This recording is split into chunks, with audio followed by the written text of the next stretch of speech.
姊妹，各位弟兄姐妹平安。我离开台北太多年了，所以我只会听一点点哦。那感谢上帝的恩典，我们首先先给上帝一个赞美，一个拍掌。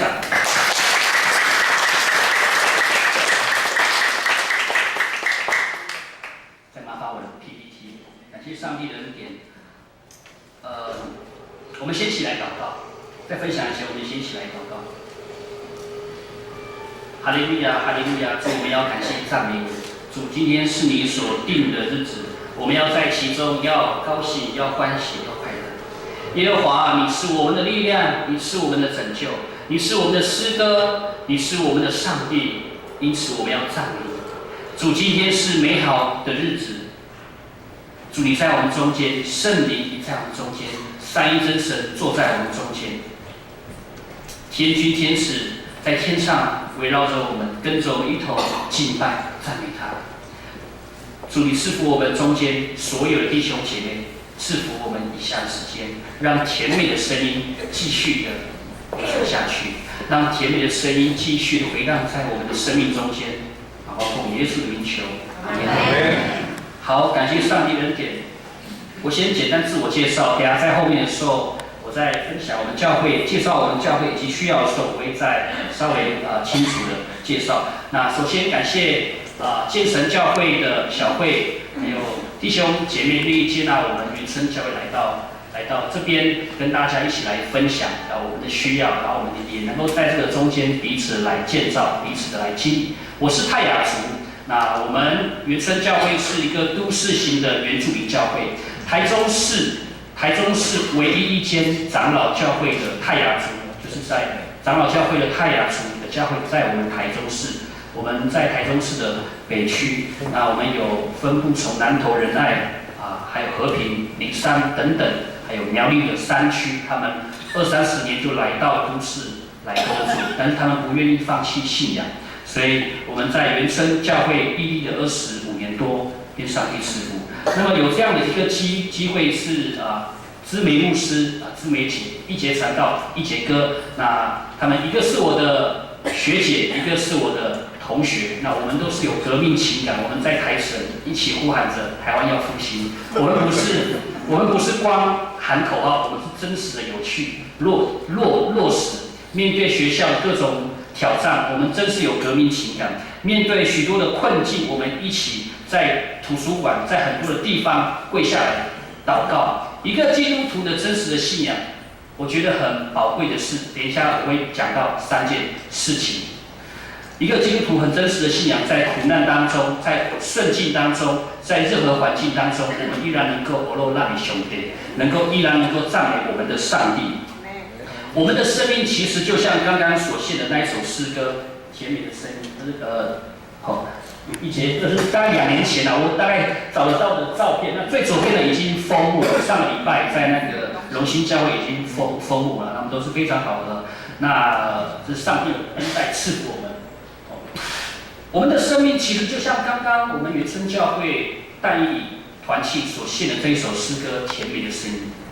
这是我心中所渴慕，是我所求。献上赞美，献上尊荣，给你我的耶稣。我愿他能成为上帝你耳中那甜美的声音。各位，我们有一件事情，我们要知道，我们是上帝的孩子。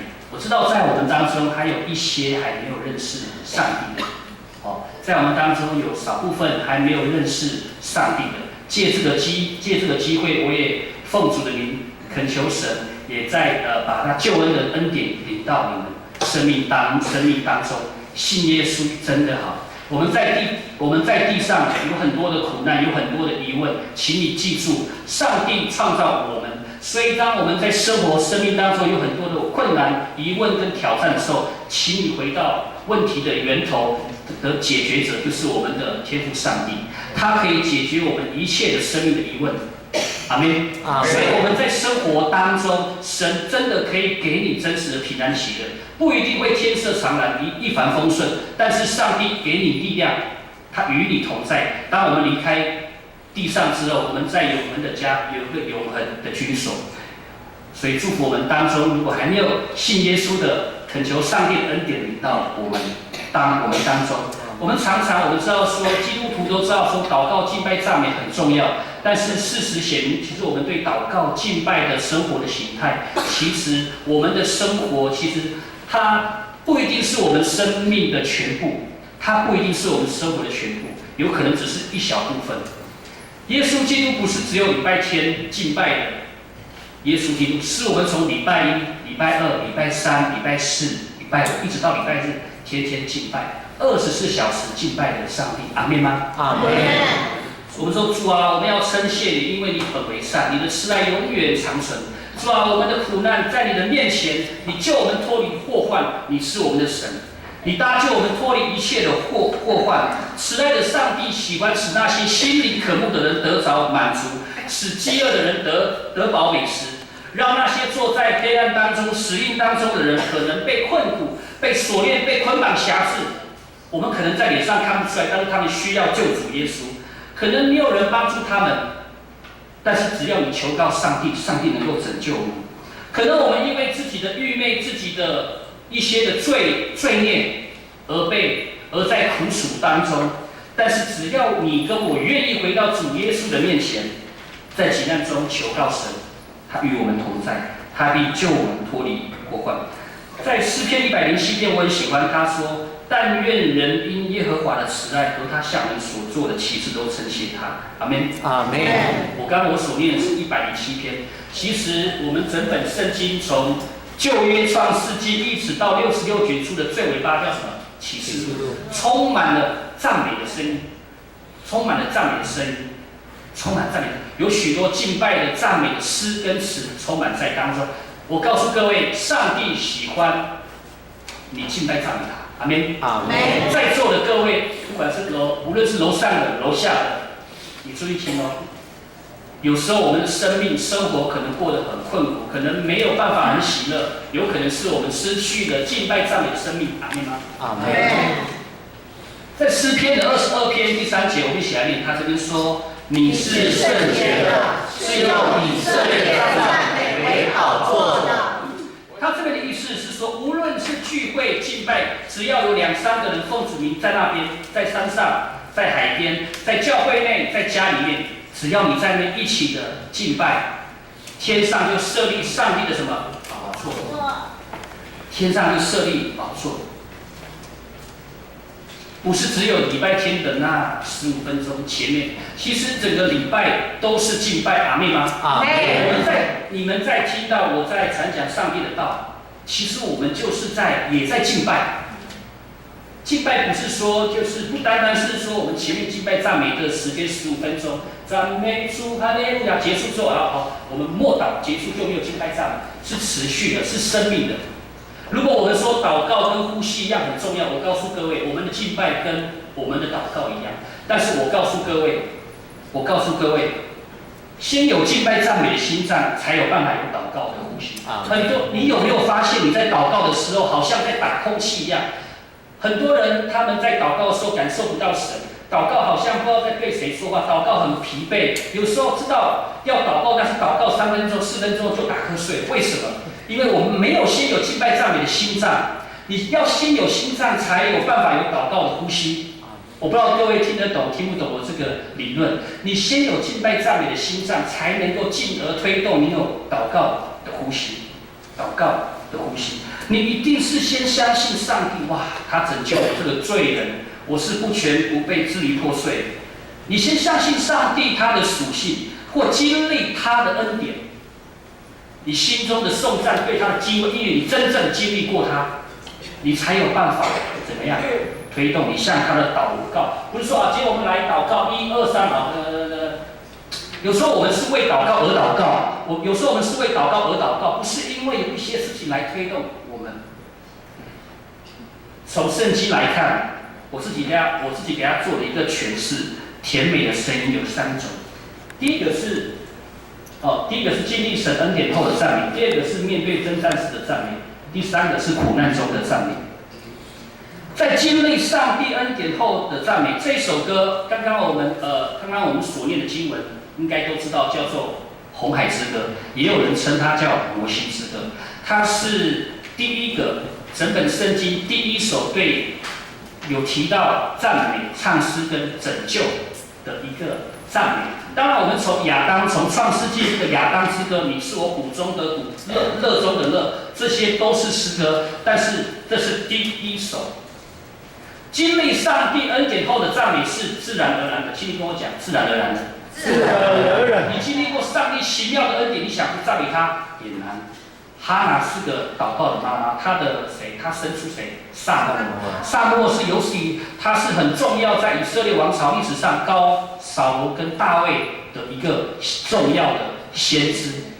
他在经历上帝给他怀孕说，他赞美神。玛利亚、底波拉，从旧约到新约，非常非常多的人。约沙法。历代其实你去看很多赞美，我们常常在讲那些属灵的一些次序，我们都忘记了。我们来到神面前，先有一个赞美跟一个敬拜，因为神喜欢你敬拜跟赞美。经历上帝恩典之后的赞美，当摩西他们在400年在埃及被奴役430年，他们看过什么10灾？10灾，从第一个灾这个水变血，到最后一个灾杀长子之灾。这个埃及的法老，他不得不，他是用把他们赶出去了。他把他们赶出去说：“你们快吧，你们去吧，不要留在埃及这个地方了，因为他们的农场，他们的人已经都被上帝惩罚，已经到一个地步，他们不得不把他们赶出去。”后面法老王他怎样？他又后悔了。他就派追兵去追，那这是200万个以色列的民族，他们在红海面前，前有红海，后有追兵，怎么办？我在想，圣经没有提到，可能200万个人他们在埋怨摩西。摩西，你这个领导人，你把我们带出来，现在前面有红海，后面有后面有追兵。我可以想象摩西身为一个领导者，身为一个领袖，他的心情是怎么样？人家都在埋怨我也不知道，我也不知道该说什么。他可能就跪在那边向神祷告，因为他也没办法。上帝给他做了一个非常奇妙开红海的一个神迹。哇，开红海，让他们安安稳稳的走在干地。我相信他们在走的时候，一定是在想：我是不是在做梦啊？你们可以去想象，如果你走在红海这么大的一片海，红海它两面铜墙铁壁啊，海变成这样。然后你走在那边，已经不是在唱我的未来不是梦了，已经是我是不是在做梦？感谢主，当埃及的这追兵追到那边，我告诉你，当常常的神迹奇事是发现在最急迫的时候，你没有急迫，你没有那种很大的需要，感受度不同的时候，你无法经历感受到上帝的恩典同在。可能有太多的例子，因为给我的时间是30分钟，我尽量在33分钟以内给他讲完。摩西的姐姐叫谁？叫米利安。米利安的一个人叫亚伦。米利安我们看到这是摩西之歌嘛。米利安是有史以来最大的敬拜团的团长，最大的诗班的班长，有200万个人。全世界哪里有这种诗班？哪里有这种敬拜团？他带着圣经记载，他拿着礼鼓到那边。哇！上帝拯救我们呢！埃及的人全部死在红海中间，我们全部活在红海的边边，一个人都没有死。他们全部被淹没，我们全部被拯救。纪念上帝伟大的作为，在你的生命当中呢？对米利安来说，他非常的开心。其实红海之歌是从第1节到第15节，那我用第6节是把它的属性给他提出来。所以他在这边，在座各位，我请问一下，在座各位最年长的，请举手一下。最年长的，请举手一下。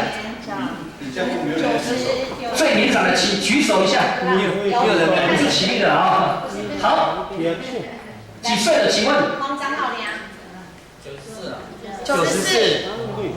最后面的吗？对。然后刚刚前面第3排的是。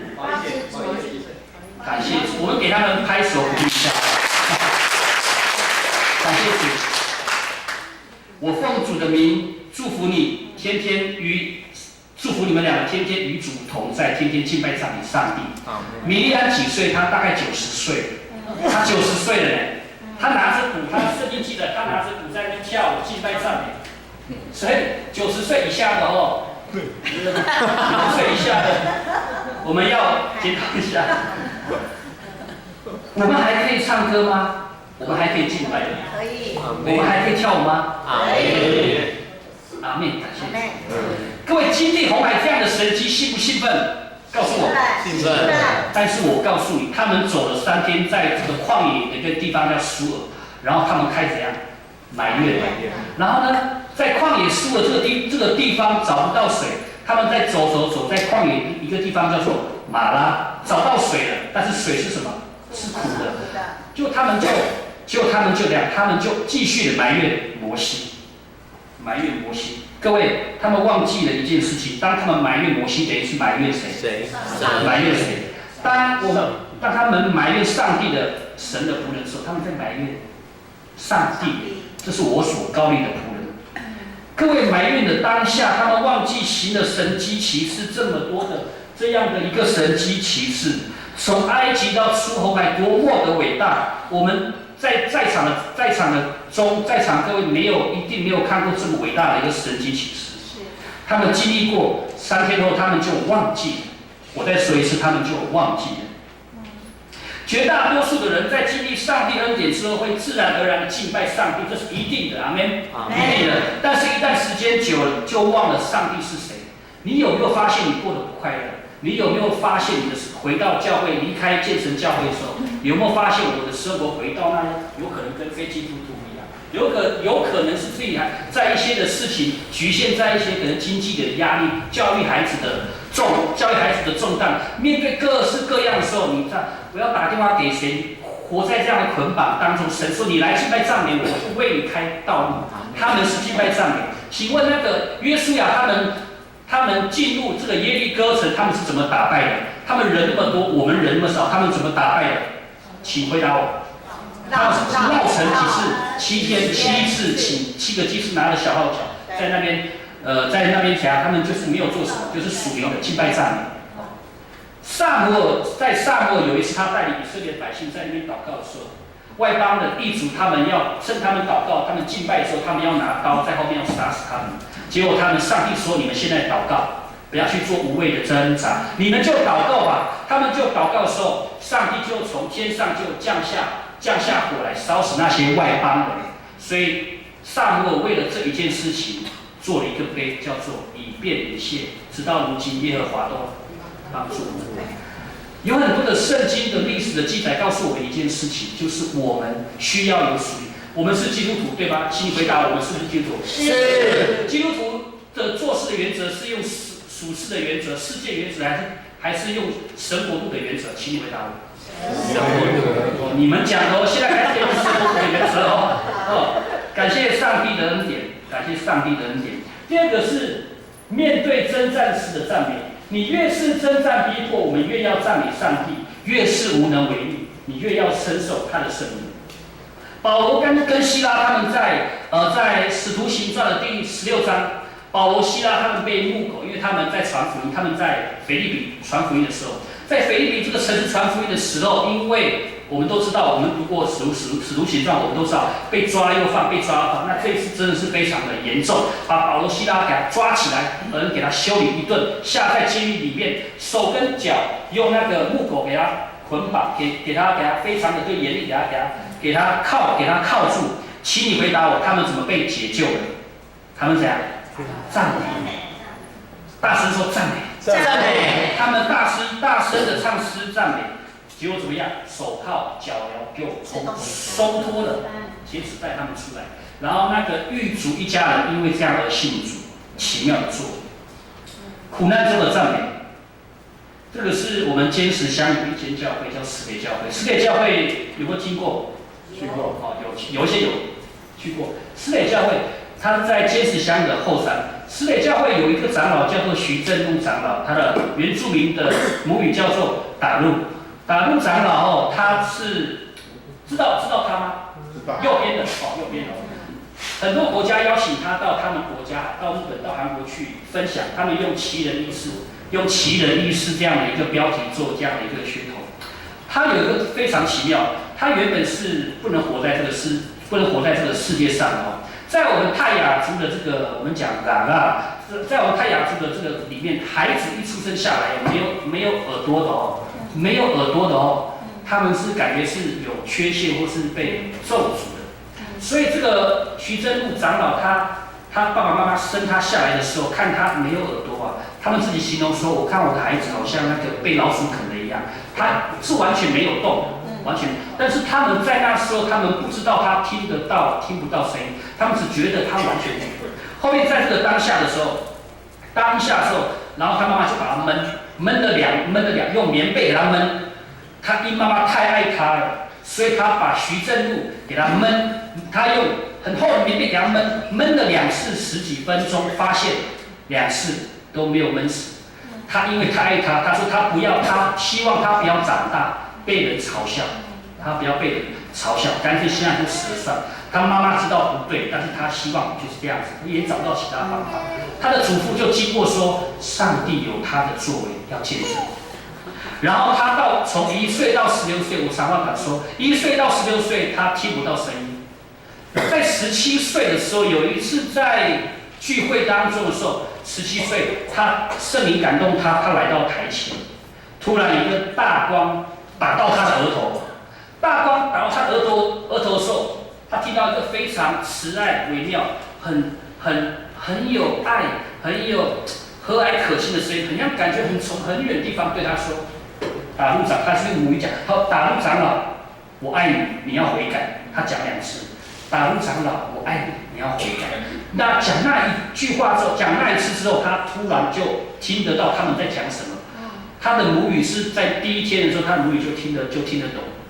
像我们语言学来说的话，母语你学语言一定要经过一些的阶段。他是第1天打开耳朵，神就让他，神给他建筑跟音乐上的奇妙的恩典，在最苦难当中的时候，他做了一首歌，这一首歌叫《求圣灵浇灌》。这一首歌是我们泰雅族的，好像国歌一样。好，因为打路长老在最苦难当中的时候，他做了很多首歌，其中这一首歌，全部泰雅族的教会，全部泰雅族的弟兄姐妹都会唱这一首歌，而下音谁数？Percayai ku Yesu Yahweh ku kaya Niusami melawas sunnah Percayai ku Yesu Yahweh Niusami melawan sunnah Yahweh Tuhan Soveva Lehian Lama Binavan Sahui Mamu Muakuna Yahweh